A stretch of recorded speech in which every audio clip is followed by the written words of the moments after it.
Salut tout le monde, j'espère que vous allez bien. Donc aujourd'hui, nouvelle vidéo zapping. Aujourd'hui les amis, on retourne sur X, se regarder encore énormément de séquences. Comme d'habitude, on ne perd pas de temps, petit like pour la force, petit commentaire pour le référencement.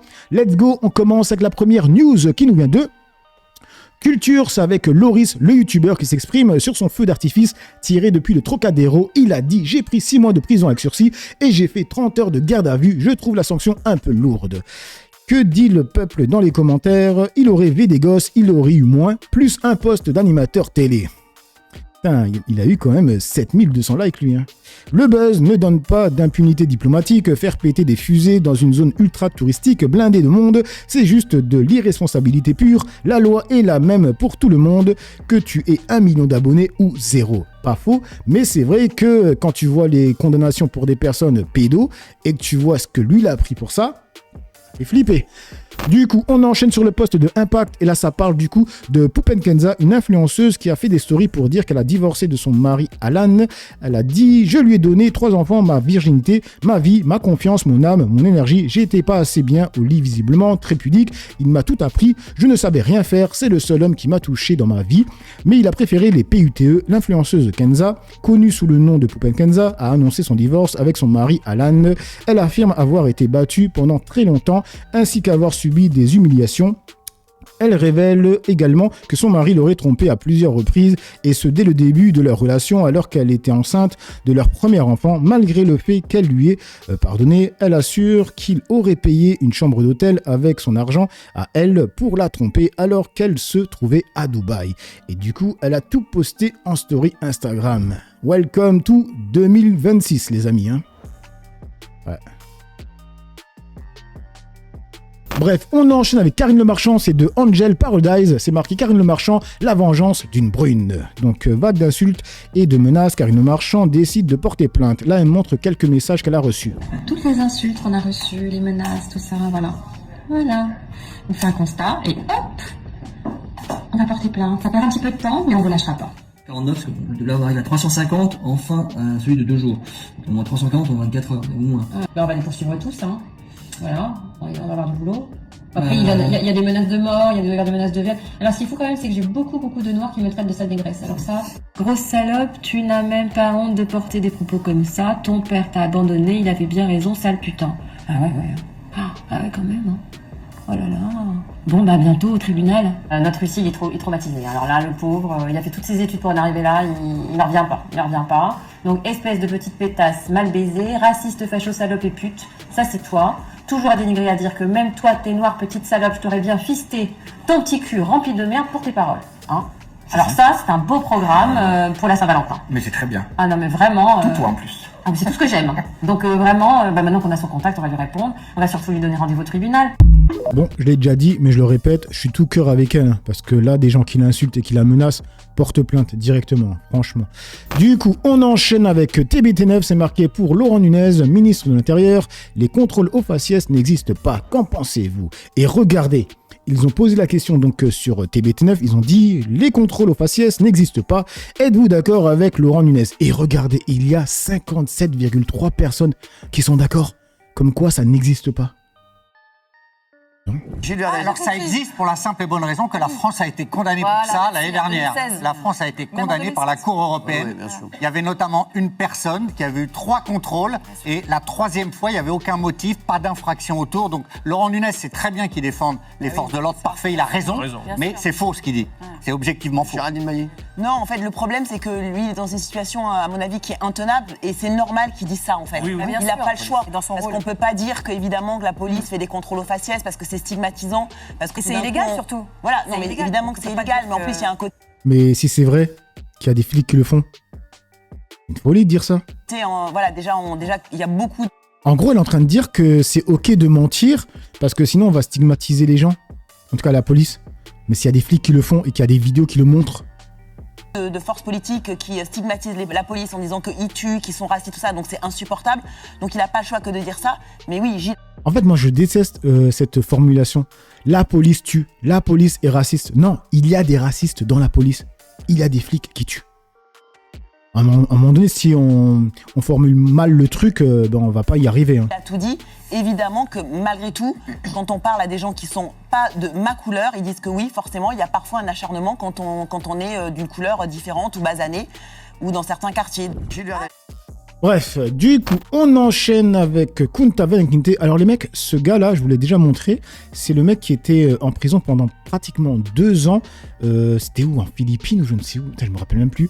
Bref, là, il va raconter son histoire. Écoutez, il était en prison du coup, et il a rencontré les flics qui l'ont arrêté. Parce qu'il a toujours dit qu'il était innocent. Hein. Donc c'est marqué, ce que raconte Tom Félix dans Quotidien est un véritable cauchemar. Les flics qui l'avaient arrêté se retrouvent dans la même cellule que lui, meurtre, et lui avouent qu'ils avaient placé de la drogue chez lui juste pour atteindre leur quota. 900 jours de prison pour rien. Est-ce que vous avez compris ce qui s'était passé, en fait ? Pour mon arrestation ? Est-ce que vous avez été victime d'un coup monté, d'une machine à vivre ? Est-ce que vous avez compris ce qui s'est passé ? Vous êtes quand même resté 909 jours là-dedans. J'ai pu comprendre ce qui s'est passé un petit peu plus tard, même beaucoup plus tard, puisque des policiers qui m'ont arrêté se sont retrouvés dans la même prison. Ah, vous avez croisé les policiers qui vous ont arrêté dans l'appartement ? Oui. Pourquoi ? Pour meurtre. Donc ils ont tué quelqu'un et se retrouvaient dedans, donc dans la même prison. Donc à un moment, je crois. Vous les avez reconnus ? Alors moi, je ne les ai pas reconnus. C'est eux qui m'ont fait « coucou Tom ». En même temps, j'étais le seul blanc de la prison, et sûrement le seul blanc qu'ils avaient arrêté. Et « Coucou Tom, tu te souviens de nous ?» Ah bah non, désolé. « Ah bah on est les prisonniers qui t'ont arrêté ?» J'étais là. D'accord. Et voilà. Et on a pu un peu discuter. Et je leur ai dit alors qu'est-ce que c'est que ce bordel. Ouais. Et oui, on n'avait pas de quota d'arrestation pour le cannabis ce mois-ci. Donc oui, c'était un coup monté. On s'est arrangé pour qu'il y ait des drogues dans ta maison. Donc on ne sait pas que nous à la base ils visaient mon. Ils vous disent vraiment ça. Ils vous le disent comme ça. Noir pour blanc. Et ils sont toujours en prison là. Et donc on peut aller les interroger. Hein, ils sont là. Mais moi c'est ce qu'ils m'ont dit.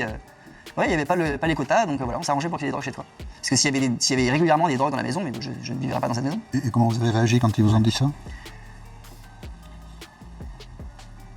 J'étais surpris et pas surpris, puisque clairement c'était un coup monté, hein. Clairement il y a eu quelque chose de Par eux ?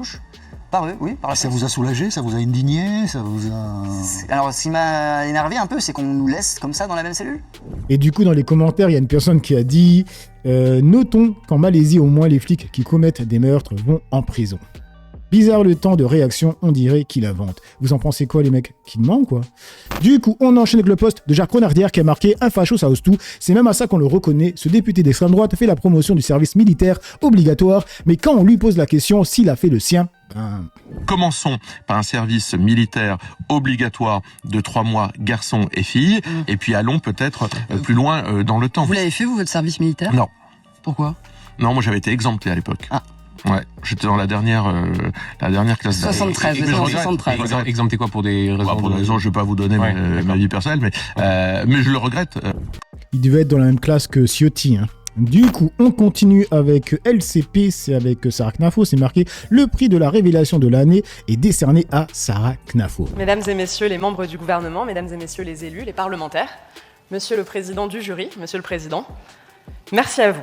Je suis très très honorée de recevoir ce prix de la révélation politique de l'année. Du coup, il y a Clémence Espoir qui répond en disant c'est QFD. Sarah El Paris, c'est le pari rêvé, juste il ne faut pas oublier qu'au Parlement européen, elle siège dans un groupe qui est avec l'AfD. Donc c'est d'un côté. Rappelez-nous ce qu'est l'AfD, parce que c'est un parti allemand qui a pas totalement, qui s'est pas coupé de ses racines nazies, puisqu'il faut le dire comme ça. Hein. Donc elle est en jaune, elle a Émeline Paris, elle siège dans le pire groupe des ECN, le pire groupe, le plus radical au Parlement européen, plus que celui des Patriotes et plus que celui de Giorgia Meloni. Et du coup, dans les commentaires, ça dit quoi ? Qui est surpris ? Ouf, enfin quelqu'un qui rappelle l'essentiel.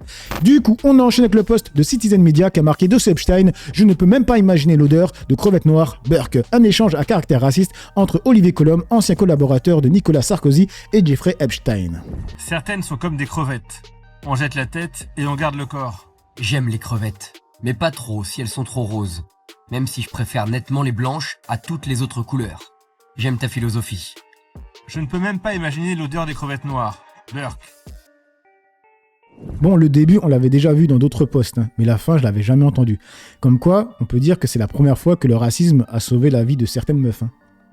Et on passe sur le compte de Tribune Populaire, et là c'est avec la fille de Jack Lang, et en fait il y a un mail qui vient de tomber qui montre au pire qu'elle a menti et au mieux qu'elle dit des trucs chelous. Après on s'en doutait. Donc c'est marqué, regardez cette séquence ainsi que ce mail de janvier 2015 dans lequel Caroline Lang avertissait Jeffrey Epstein de la publication d'un mauvais article dans le Paris Match mettant en cause le prince Andrew en espérant qu'il en ait été informé. Ma réaction, je suis horrifiée.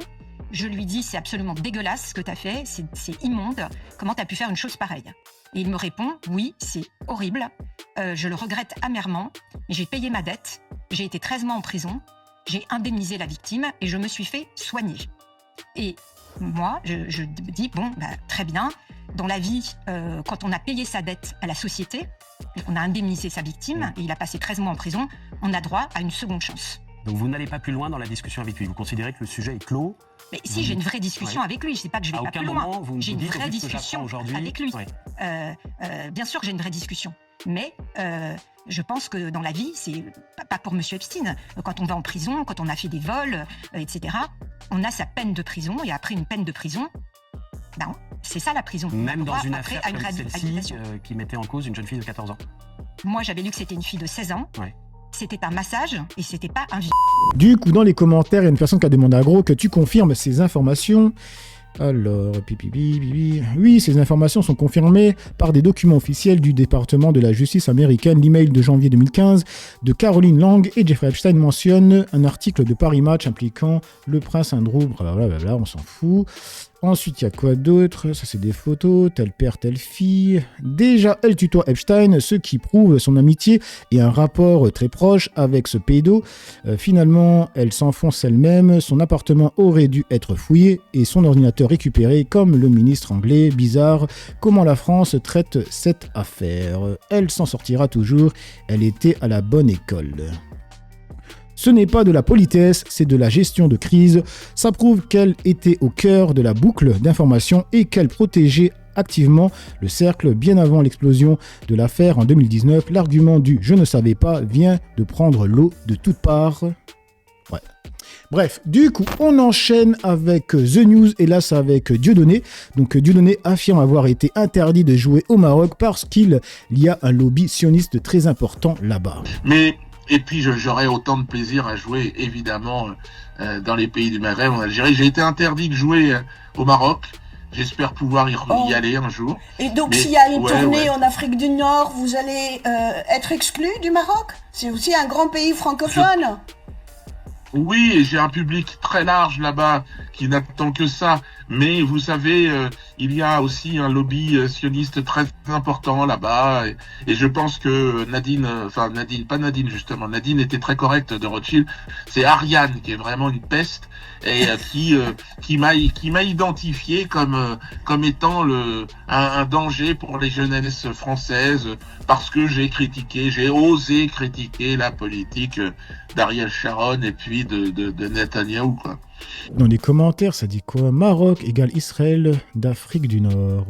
Un secret de Polichinelle, une future base militaire israélienne sur le sol marocain est prévue pour 2028. La France souffre autant que le Maroc, malheureusement.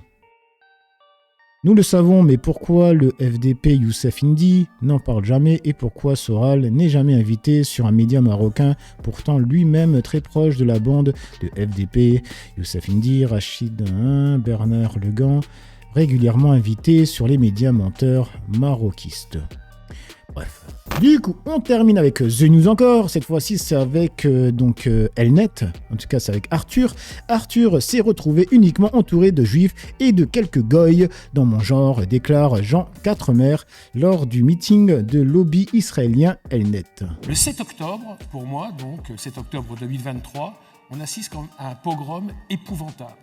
Et pour moi, ça va évidemment déclencher un mouvement de solidarité de la jeunesse, des intellectuels, des journalistes, etc. Et c'est pas ce qui se passe. Arthur l'a raconté dans son livre « J'ai perdu un bédouin dans Paris », il était là tout à l'heure, où il raconte que le soir de la première manifestation, il s'est retrouvé uniquement entouré de juifs. De quelques goïs dans mon genre, mais quelques juifs. Voilà, quand il dit goy, la salle rigole. Ok. Et là, la question que je me suis posée quand j'ai vu la séquence, je me suis dit, est-ce que les militants de droite ou d'extrême droite, ceux qui s'offusquent quand il y a des Maghrébins qui emploient le mot gaouli, tu vois, est-ce qu'ils vont réagir à ça? Parce que imagine cette scène, là il est avec des personnes de LFI, voilà, de gauche tout simplement, et qu'il y a des Maghrébins, et il dit, j'étais avec des Maghrébins et quelques gaoulis, tu vois. Voilà, tout simplement. Qu'est-ce qu'ils auraient dit les gens? Je pense que ça aurait fait un petit tollé, tu vois, en tout cas sur l'internet, les gens seraient offusqués en disant pourquoi ils rabaissent, pourquoi ils emploient ce mot avec les blancs, tu vois. Moi, je pense honnêtement que des personnes de droite ou d'extrême droite, des militants surtout sur Internet, se seraient offusqués, surtout les tutos. Ils seraient allés au taquet. Donc là, j'aimerais voir des personnes de droite ou d'extrême droite réagir par rapport à cette petite séquence. Parce que souvent, les chaînes dites d'infos comme moi, tu vois, en fait, elles réagissent pas trop sur ce qui est sioniste, etc. quand ils parlent des Blancs, en tout cas des Français. Bref, peut-être que je suis parti un peu trop loin, mais vous voyez ce que je veux dire. Voilà les amis, pour la dernière séquence de la vidéo zapping, dites-moi ce que vous en pensez dans la joie, la bonne humeur, sans insulte, comme d'habitude. N'oubliez pas le petit like pour la force, petit commentaire pour le référencement. J'ai assez parlé pour le peu que j'ai parlé, à vous d'écrire. Ciao tout le monde.